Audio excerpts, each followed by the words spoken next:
Bienvenue à Mémoire du passé. De nos jours, la ville de Mont-Tremblant est un incontournable pour les touristes québécois, canadiens et internationaux. Mais le tourisme a été développé ici au siècle dernier pour une raison bien particulière. Aujourd'hui, l'historien Michel Allard nous explique comment ça s'est passé et nous verrons ensemble plusieurs pans de l'histoire de Mont-Tremblant.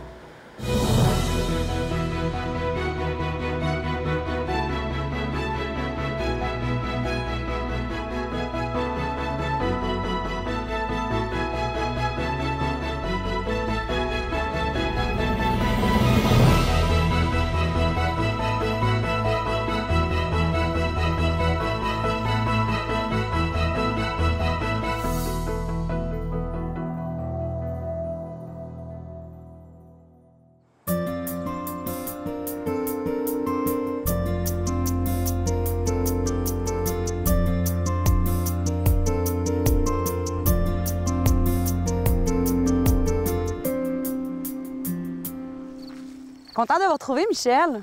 Ah, bien oui, surtout que, vous savez, aujourd'hui, on a une émission qui est très chargée. Mais oui, parce que là, on se situe juste derrière l'hôtel de ville de Mont-Tremblant. Il faut savoir que le territoire actuel du Mont-Tremblant, c'était anciennement les municipalités de Saint-Jovite, la paroisse, le village et la paroisse de Mont-Tremblant. Mais la petite histoire derrière le nom de la montagne et même de la ville est super intéressante. Oui. La ville s'appelle Tremblant. La montagne, c'est Mont-Tremblant.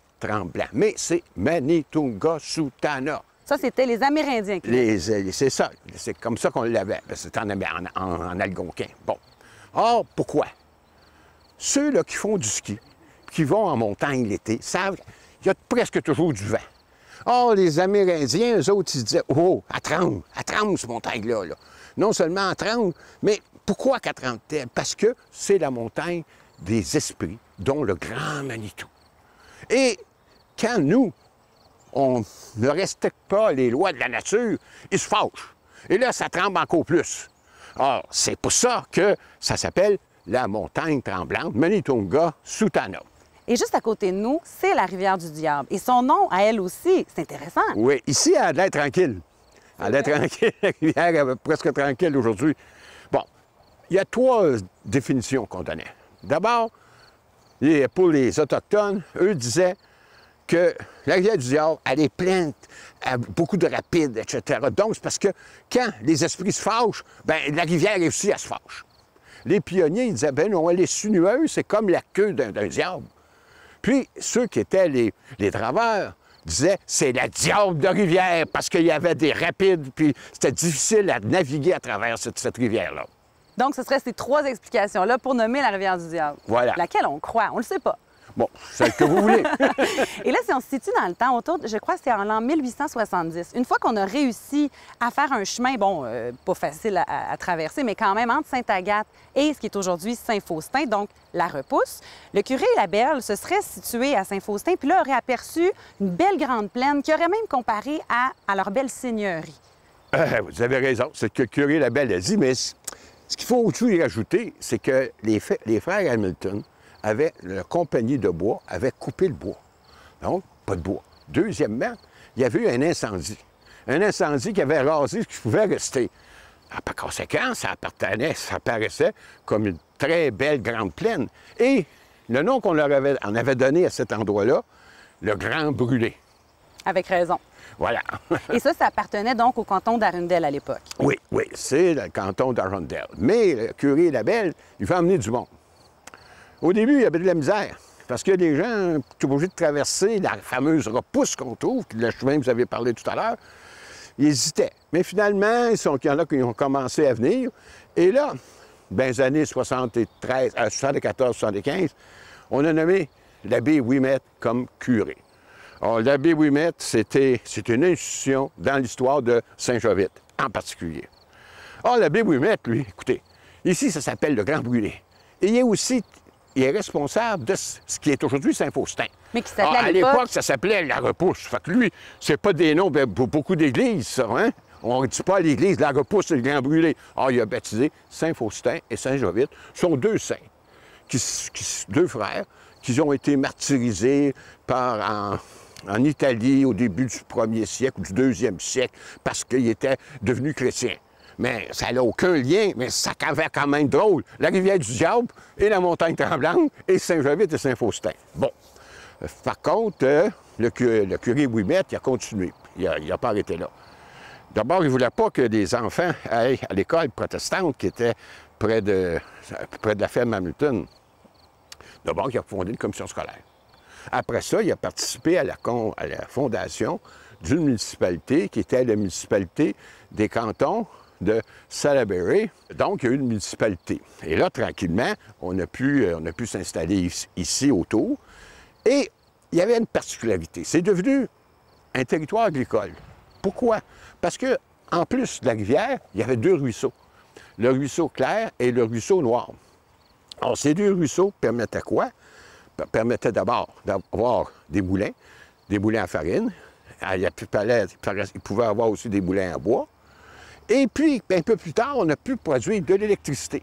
Alors, ce qui fait que toute la région ici, c'est devenu, pour toute la région des Laurentides, c'était rendu, si vous voulez, un secteur qui était agricole important. Et les terres étaient plus fertiles, disons, qu'un peu partout ailleurs dans les Laurentides. Oui, la fesse de rivière, etc. Et d'ailleurs, la seule coopérative agricole qui a encore pignon sur rue, bien, c'est ici. Oui, elle n'est pas loin ici, pas loin d'ici. Et comme c'est une région agricole, il y en a eu plusieurs coopératives, mais c'est la seule qui demeure à l'intérieur du secteur. Et on croit qu'il y a encore peut-être 40, 50 membres. Ça veut donc dire que c'est des gens qui font de l'agriculture à une hausse plus ou moins importante de production agricole.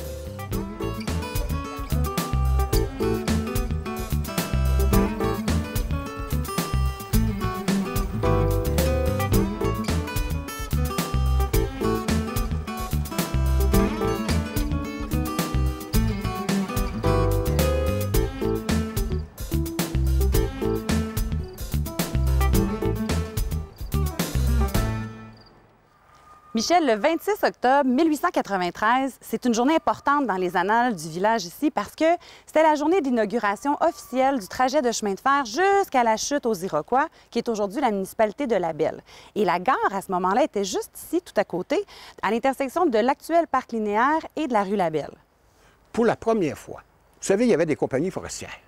Or, pour la première fois, une compagnie forestière, la compagnie Purley, qui décide d'installer son quartier général ici, à ce qui était Saint-Jovite Station à l'époque.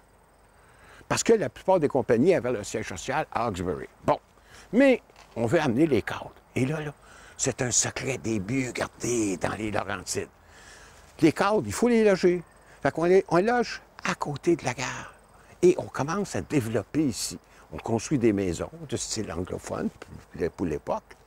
Et ce sont les cadres qui s'installent. Donc, les maisons tout à côté ici, c'est les maisons originales, bon, retapées un peu. Retapées, mais quand même oui, qui gardent la forme, l'architecture. Et le directeur de cette compagnie-là, Michel, s'appelait M. Beatty, voulait marier une certaine demoiselle Agnès Westgate. Il était en amour. Il était en amour, mais la dame avait une condition, parce qu'elle refusait d'élever sa famille dans un endroit où il n'y aurait pas de temple de sa confession religieuse, la United Church. Vous avez raison. Bien, écoutez, quand on est en amour, on est prêt à faire tout pour sa belle. Et puis, effectivement, elle a refusé de se marier parce que je vais m'en aller, moi, je vais avoir une église, etc. Fait que là, la compagnie Purley a décidé de construire à ses frais la chapelle que vous avez en arrière de vous, une école qui est un peu plus loin, et aussi, on a fait venir, pour célébrer le culte, on a fait venir un pasteur protestant d'Arundel. Donc, un ministre. Excusez, un pasteur, un ministre. Oui, bon, écoutez, vous avez OK. Bon, fait que là, on avait ce qu'il fallait. Fait que là, le mariage s'est fait. Ils sont installés ici. Mais on a continué à développer. Parce que par la suite, la compagnie Purley est partie. C'est d'autres compagnies forestières qui sont installées. Puis ils ont comme agrandi ça, ce hameau-là. On avait eu une salle communautaire ou un community club. On a eu un cours de tennis.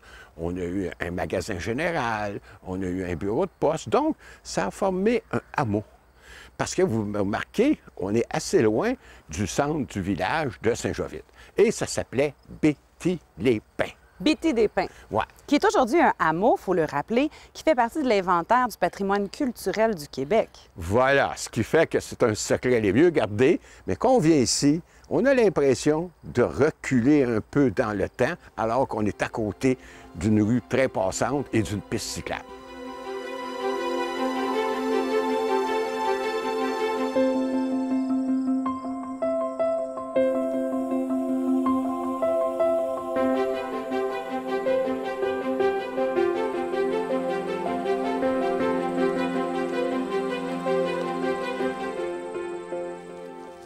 Michel, on est sur le site de Grey Rocks, où il y a eu le premier grand hôtel de villégiature dans la région, qui s'appelait le Grey Rocks Inn et qui a été construit en 1906. Bon, malheureusement, il y a quelques années, tout ça ici a brûlé. Mais regardez, juste ici, on se trouve sur les vestiges d'une terrasse spectaculaire avec une vue splendide sur le lac Ouimet. Vous avez bien raison. Vous savez, ici, on est nostalgique qu'on vient ici.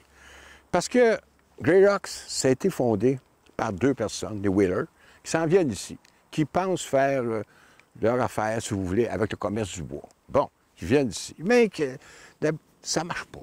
Mais en 1922, là, le ski a commencé dans la région. Les skis ont commencé parce que le train est arrivé pas loin. Or, qu'est-ce qu'on fait? On va d'abord faire une auberge, puis on va accueillir des skieurs, surtout. On va accueillir des skieurs, puis faire des gens intrépides, par exemple, comme Jack Rabbit, le Redbird Club, etc., parce qu'il allait skier au Mont-Tremblant, qui est de l'autre côté. Mais il n'y avait pas de monte-pente au Mont-Tremblant, il n'y avait rien, il fallait qu'il monte là-dedans à travers ça. Or, ça a commencé un centre de ski. Quelques années plus tard, quand on a inventé les monte-pentes, il y a eu des monte-pentes de l'autre côté, ils ont ouvert des pentes. Et ces pentes-là avaient quelque chose de très spécial, c'était des pentes très, très abruptes. Ce qui fait, par exemple, juste une anecdote en passant, quand je skiais ici, le dimanche, Éric Guay, notre grand champion, il venait s'entraîner ici avec son père qui était son coach. Ah, bon, donc c'est devenu, si vous voulez, un endroit important pour les skieurs. Ensuite, une autre raison, c'est qu'il y avait la réputation ici à Grey Rocks d'ouvrir les premiers à l'automne et de fermer les derniers au printemps. Et je me rappelle, il n'y avait pas de stationnement. Les autos stationnaient tout le long de la route ici. Plus tard, ils ont fait un stationnement en haut. Bon, donc, pour les skieurs, c'était un endroit important. Et surtout, il y avait aussi une école de ski, la Snow Eagle. Et ça, c'était des beaux jeunes hommes qui étaient instructeurs de ski. Et puis, on avait des ski week, qu'on appelait, des Américains qui venaient, qui arrivaient le dimanche, qui partaient le samedi. Et les instructeurs, utilisaient en petits groupes, donc, donnaient des cours. Or, si vous voulez, c'était ici, pour moi, c'est un endroit très important dans l'histoire du ski. Et outre le ski, il y avait quand même d'autres activités. Oui, avec les années, on a eu d'autres activités. D'abord, on a commencé par avoir du tennis. Il y a eu ici une école de tennis. Pourquoi d'autres activités? Parce que le ski, en réalité, c'est une période de l'année. Alors, qu'est-ce qu'on fait? Les autres, ils ont assez l'intelligence ici, si vous voulez, de faire une école de tennis qui était réputée aussi. Ils ont ouvert un golf. Et tout ça, ça faisait comme un ensemble. Ça faisait le lac, si vous voulez, et bon, la baignade, etc. Ça veut dire que c'était ce qu'on appelle aujourd'hui un resort, en anglais, excusez l'expression, 12 mois par année. Et à l'automne, c'était les couleurs. Or, et ce qui est arrivé, c'est que cet hôtel-là s'est agrandi. Mais c'est, excusez l'expression, mais c'était agrandi partie par partie. Donc, c'était, en tout cas, quand vous preniez là-dedans pour se rendre au bar, c'était un véritable labyrinthe. Et là, il ne faut pas oublier l'histoire de la petite fille du fondateur de Grey Rocks, Lucille. Lucille Wheeler, c'est devenue probablement la skieuse la mieux connue au Canada. Aux Olympiques de Cortina d'Ampezzo, elle était la première femme ou homme à remporter une médaille aux Jeux olympiques. Elle a remporté la médaille de bronze. La première Canadienne, donc. Oui, c'est la première Canadienne qui remportait tant chez les hommes que chez les femmes. Bon. L'année suivante, elle est tournée en Europe et là, elle a gagné le championnat du monde pour le slalom puis le slalom géant. Or, c'était devenu, elle a donné, si vous voulez, une impulsion au ski à une époque où il y avait Barbara Ann Scott, que vous n'avez pas connu en patinage, il y avait Yvon Robert à la lutte, Maurice Richard au hockey. C'était une époque dans les années 40, les années 50, où il y avait des vedettes. Et Lucille Wheeler en était une. Lucille Wheeler, elle fait partie du Musée du ski des Laurentides. Elle est même la présidente d'honneur du musée. Elle fait partie du temple de renommée des Laurentides, du temple de renommée du ski du Canada. Or, encore aujourd'hui, c'est, si vous voulez, quelqu'un qui représente la détermination et puis réussir à gravir les plus hauts sommets dans le monde du ski. Ça veut dire aussi dans la vie, en tout cas, ça fait un pratique. Alors voilà.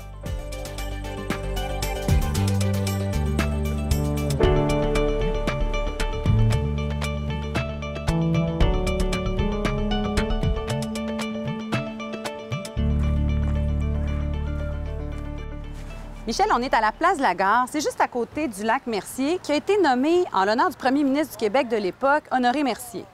Voilà.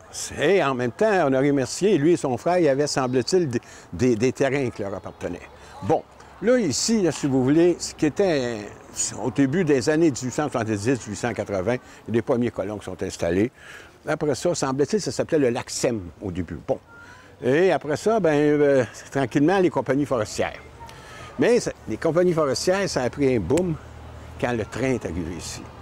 Et là, autour, c'était uniquement les compagnies forestières. Mais ce qui est particulier, et ça c'est très particulier, c'est que ici, on ne faisait pas uniquement la coupe du bois. On avait installé une usine de transformation chimique pour transformer le bois en charbon de bois. Vous n'avez pas connu ça, vous chauffez au charbon de bois. Chez nous, on chauffait au charbon de bois. Donc, le charbon de bois. Ensuite, pour faire de l'alcool de bois. Et puis, pour faire aussi de l'acétate de chaux. Ah, vous l'avez, vous. Bon, vous connaissez ça aussi bien que moi. Bon, donc, à ce moment-là, il y a une usine AP Petroleum, etc., qui commence. Et ça va bien. On engage des gens de la place. Ça prend de l'expansion. Et même, voyez-vous, en arrière de moi, le train, il y avait un train qui s'en allait à l'usine qui était juste en haut, là. Et puis, bien, à un moment donné, bien, là, ça a passé d'une compagnie à l'autre, mais ça allait. Mais 1929 arrive. La crise économique. La crise. Et là, tranquillement, l'usine, ça va moins bien, c'est passé à d'autres mains, puis en 1932, ça ferme. Et donc, le curé des Lauriers qui est arrivé là, près de 1929, lui, ce qu'il se rend compte, c'est qu'en plus, avec la fermeture de l'usine de produits chimiques, l'industrie du bois ne sera pas suffisante pour relever le village ici. Et c'est là qu'il décide de développer le tourisme. Oui, bien, c'est-à-dire que le curé de Laurier, il faut dire que c'est un jeune. Il vient d'être nommé curé. D'abord, il serait ici curé toute sa vie. Il va mourir ici. Bon, lui, effectivement, comme vous dites, bon, qu'est-ce que je dois faire pour que les gens n'ont pas de travail? Bon, fait que premièrement, il va commencer à reboiser. Alors, si vous remarquez un petit peu le long des chemins ici, vous avez des longues files de pins qui ont été plantés. Et c'est lui qui a, à l'époque, qui a commencé à reboiser pour, si vous voulez, employer son monde. Et il a formé son petit club d'écologistes avant le temps, comme on oui, bien là, appelle. c'est pas lui qui l'avait fondé, ça avait été fondé, mais c'était une section qui s'appelait les clubs 4H. Les clubs 4H, eux autres, ils nettoyaient les bois, puis ils aidaient au reboisement, c'était pour les jeunes. Puis de leur donner un goût, puis, si vous voulez, dans des buts écologiques, on dirait aujourd'hui. Bon. Or, là, le curé de Laurier, ça va bien avec ses affaires, mais en même temps, il n'est pas fou, lui. Là, le beau lac est là. La gare est là. Fait que là, il va aider à développer le tourisme. Alors, vous allez avoir autour ici des petits hôtels, pas nécessairement de très gros hôtels, ou même certaines pensions de famille.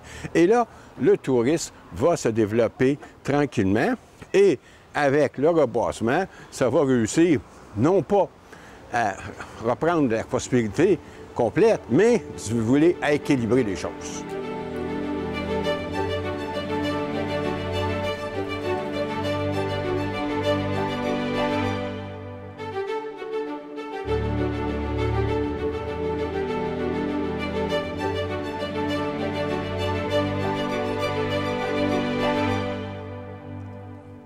Michel, on se trouve devant la chapelle Saint-Bernard, au pied de la montagne du Mont-Tremblant. Mais quelque chose d'intéressant, c'est qu'avant même l'ouverture de la station de ski, la montagne était fréquentée. Oui, la montagne était fréquentée d'abord par les Amérindiens. Deuxièmement, c'est que à la fin du 19e siècle, les années 1890-95, alors que la tuberculose était partout, le gouvernement du Québec, d'abord, on fait un parc provincial en haut. C'est le premier parc provincial qu'on a au Québec. Et puis, on a voulu désenclaver une partie de la montagne, en bas, pour faire un sanatorium. Malheureusement, ça n'a pas marché, ça s'est fait à Sainte-Agathe. Mais là, qu'est-ce que les gens ont commencé? Il y en a qui ont commencé à venir dans la montagne.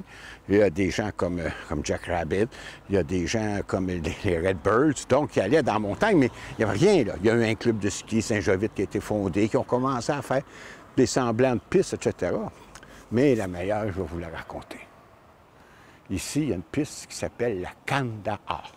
Et là, pour situer nos amis les téléspectateurs, Kandahar, c'est une ville d'Afghanistan. C'est une ville d'Afghanistan, vous avez raison. Qu'est-ce qu'une piste avec un nom d'Afghanistan fait ici, dans les Laurentides? C'est une longue histoire. En 1883-84, les troupes anglaises avaient envahi l'Afghanistan. Et il y avait une garnison enfermée à Kandahar. Il y avait les tribus afghanes autour. Et là, le général Roberts, qui était le général en chef des armées britanniques aux Indes, est allé et les a délivrés. Quand il est venu en Angleterre, on l'a nommé Sir Robert of Kandahar. Un beau titre. À ce moment-là, juste exactement en même temps, à peu près à la même époque, les Anglais ont commencé à faire du ski. Mais comme en Angleterre, les pistes ne sont pas très hautes, les montagnes ne sont pas très hautes, ils sont allés en Suisse, à Murin. Et là, ils ont organisé une course qu'ils ont appelée la Kandahar en l'honneur de Sir Robert.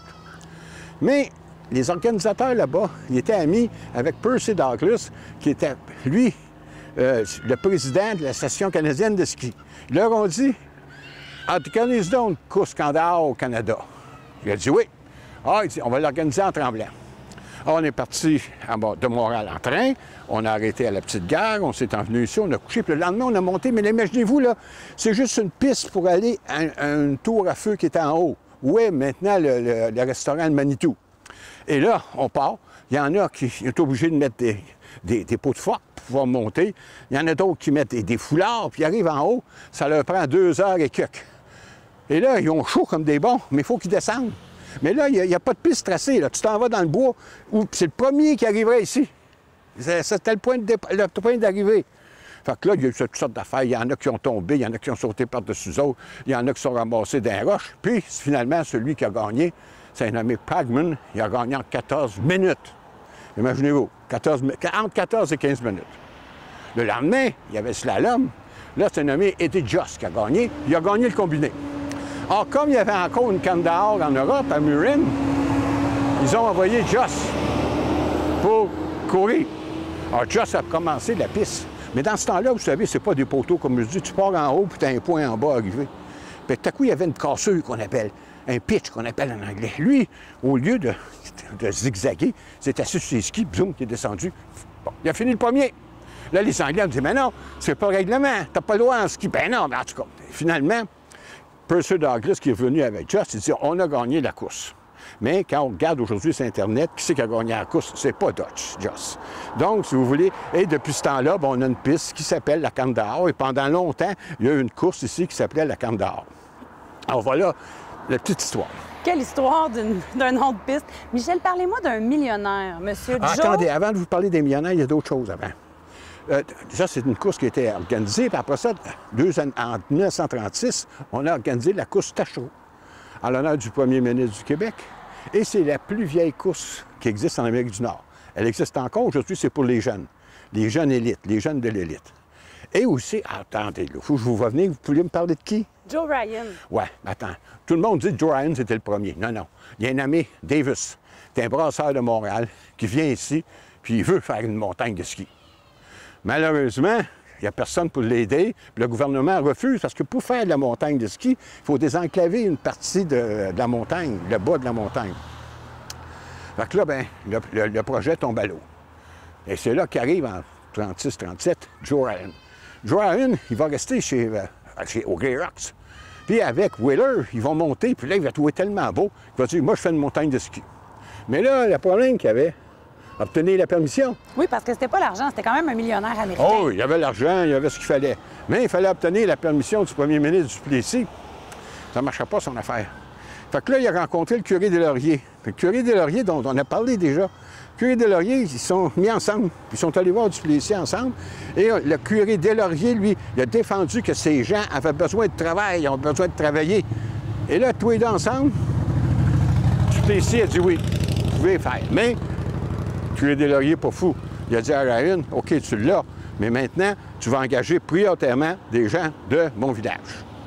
Et c'est ce qui s'est fait qu'en 1939, ils ont ouvert. Et la caractéristique, c'est qu'il y avait le premier monte-pente, avec un siège, mais un passager à la fois. C'était le premier, semble-t-il, en Amérique du Nord. Bon. Et après ça, bien, ça s'est développé. Ça a passé entre des mains de différentes compagnies. Joe Ryan est mort. Avant que ça passe, Joe Ryan est mort. Semble-t-il, il est tombé en bas d'un 10e étage à New York. Sa femme a pris la relève, mais après ça, bien, ça a été vendu. Il y a eu différentes compagnies. Et jusqu'à il y a quelques années, Intrawest a repris le projet et là a décidé d'en faire une station internationale. Et quelques années après l'ouverture de la montagne comme telle, la station de ski, la jolie chapelle derrière nous a été bâtie, je pense, en 1942? Oui, juste. Ça faisait partie du projet original, mais ce qu'on a pris, c'est que le modèle, c'est une église qui existe sur l'île d'Orléans. Donc, c'était véritablement un style d'église canadienne qui était construit à ce moment-là. En dedans, il y a les meubles, c'est par Jean Palardy. C'est très beau aussi en dedans. Puis aussi, quand la reine Élisabeth, à contemporaine, était venue dans le Nord, il y avait eu une messe ici, il y avait une cérémonie ici religieuse en bas. Alors voilà. Maintenant, bien, vous voyez autour de moi ce que c'est Tremblant, mais vous voyez aussi que le curé des Lauriers, qui avait misé sur le tourisme... Il a gagné son pari. Bien, s'il regarde autour de lui, il doit dire « j'ai gagné mon pari ».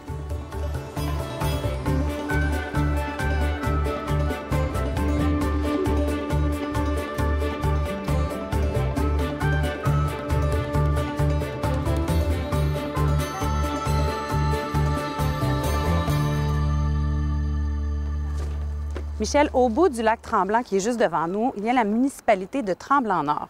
Et c'est une des moins populeuses de la MRC des Laurentides. Elle compte que 60 habitants environ? Voilà, environ 60 habitants. C'est une municipalité qui est née, qui a été créée, si vous voulez, en 1915 par un groupe de villégiateurs qui s'est installé à l'autre côté, là-bas, et puis qui voulait avoir un peu la paix, puis pouvoir préserver la nature, etc.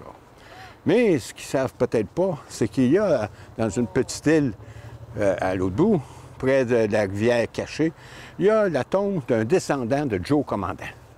Savez-vous qui c'est, Joe Commandant? Dans les années 1700. Oui, 1776. Les Américains ont envahi le Canada.